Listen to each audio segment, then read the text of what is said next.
Hey folks, Matt from Art of the Image. So I pretty much have transitioned over to my Micro Four Thirds system. That's right, I've sold off all my APS-C and full frame DSLR gear, and I'm 100% Micro Four Thirds now.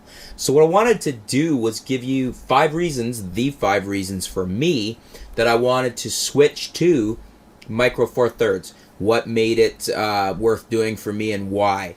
So basically, obviously, the first thing that I think most people would pop to mind is size. Size and weight, actually. So 2 reasons, really.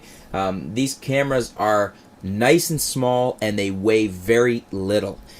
For somebody that is going to carry their gear around a lot, or even for storage reasons, or if you want to put it in your pocket, you just can't beat Micro Four Thirds as far as best image quality for size and weight. So size and weight are a huge thing there. You can carry these cameras around, a GH2, a GH3, an Olympus EPL-5, or the OMD E-M5. You can carry them around all day. You can hang them on the strap on your neck, and you're not going to feel the way you would as if you were carrying a much larger DSLR with a larger lens and having that weight on your neck and straining on your neck. So the next factor, just check my list, make sure, because I want to make sure I had the 5 that I wanted to tell you, is price. And basically, you can get most of these cameras for a better price than to buy something comparable in a DSLR. For instance, the new Pansonic GH3, top of the line Panasonic, excellent build quality. To get something in this level, you're into the high-end DSLRs from Canon or Nikon or Sony. Well, Panasonic's top of the line GH3 is $12.99. So price-wise, you can't beat this. It goes the same with the lenses too. You get into these amazing little primes that you can get for these cameras for the Micro Four Thirds, like the Olympus 45mm f1.8. I got this for just over $300. It's one of the best little primes you could possibly get. The equivalent in a 35mm would be a 90mm at f1.8. You're not going to find one of those brand new for $300. The other beauty that I just got too is the Pansonic 20mm f1.7. Now I was able to get that for just, I think it was $280 with a Christmas Cyber Week sale. And basically, again, you're not going to be able to get something like this 20mm f1.7 for that price in an APS-C. So for price, for bang for the buck, you really can't beat the mirrorless either. Now, my next point, which would be image quality, ties into the price. Some people would say, well, you're taking a hit for that. For the lower price, you're not getting as good image quality. Well, that's not the case anymore. With the EPL-5 and with the GH3, the image quality, as well as with the Olympus OMD E-M5 that uses the same sensor as the EPL-5, image quality is pretty much on par with the best of the APS-C sensors. In other words, my Nikon D7000 doesn't really have anything on these cameras. Maybe on specs on paper, but in actually shooting them, I don't feel I'm missing anything. They're performing excellent. Great image quality, great range, great high ISO. Everything is just really, really good image quality wise with these cameras. And then that ties into my next point, which would be video quality. Actually, when you look at a camera like the GH3 or the older GH2, there's not much in a DSLR that can beat them for video quality. So you're not looking at trying to get as good a video as a DSLR. The DSLRs can't do video as good as a GH2 or a GH3. Now, granted, some of the newer ones like the 5D Mark III from Canon or the D800 arguably do as good image quality, but then there's also arguments for some of the features and some of the things you can do, especially on the new GH3 or on a hacked GH2, that you still can't do with one of those cameras. Mostly we're getting into higher bit rate and things like that, but just amazing cameras. And again, when you factor in the price, you certainly can't beat them for video quality.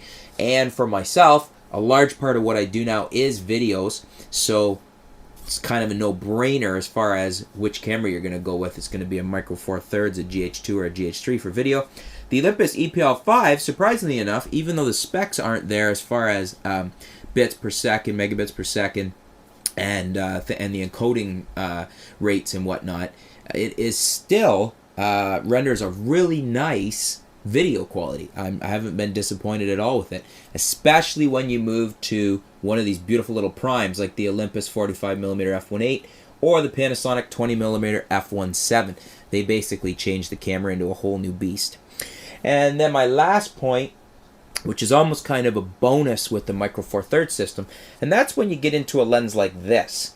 And this is the best buy. This is the Pansonic 100 to 300 millimeter f4 to 5.6 mega OIS, so it's image stabilized.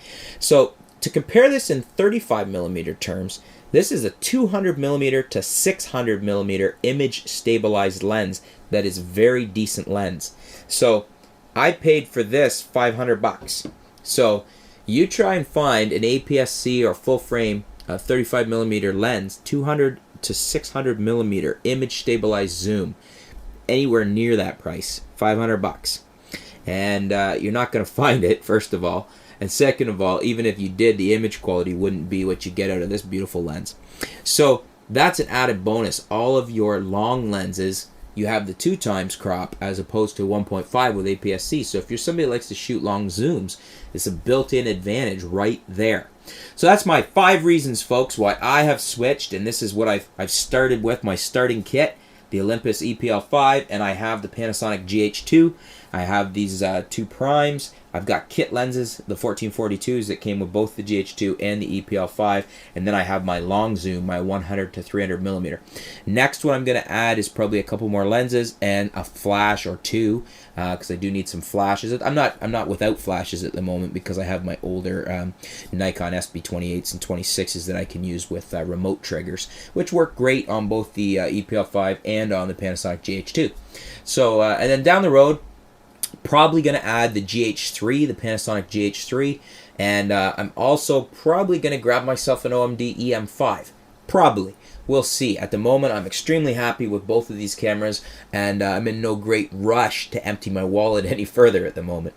So anyways, folks, I hope that helps if you're looking at going Micro Four Thirds. To me, so far, I'm loving it. I don't really see any drawbacks or negatives. Everything's been positive for me. So I just wanted to let you know that's my 5 reasons why I've done it. And if you have any other reasons you think is a good point, please feel free to leave them in the comments below. If you have any detracting reasons, any negatives why you wouldn't do it, again, leave them in the comments below. Let me know. We can discuss that. And thanks for tuning in, folks. Stay tuned. We'll be back soon here at Art of the Image with more videos, more articles. We'll keep you up to date with what's going on in the world of photography here at artoftheimage.com. Thanks a lot, folks.